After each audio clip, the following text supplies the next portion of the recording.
Okay, so today I was able to run some tests with my lovely wife.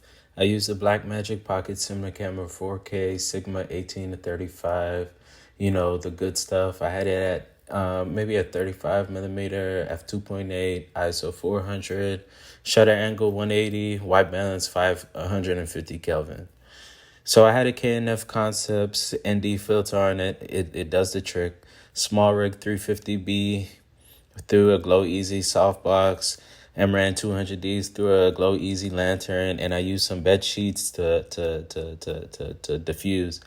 I ended up running out of C-stand, so I used a light stand with a C-stand knuckle and arm attached to it. Use a dimmer for the lamp in the background.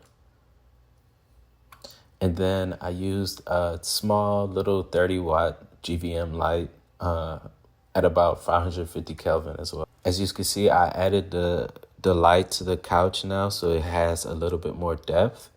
Before, the couch was just blended in with the background. This gives it a little bit more three-dimensionality. So yeah, I'm just turning on and off the lights, seeing what looks good.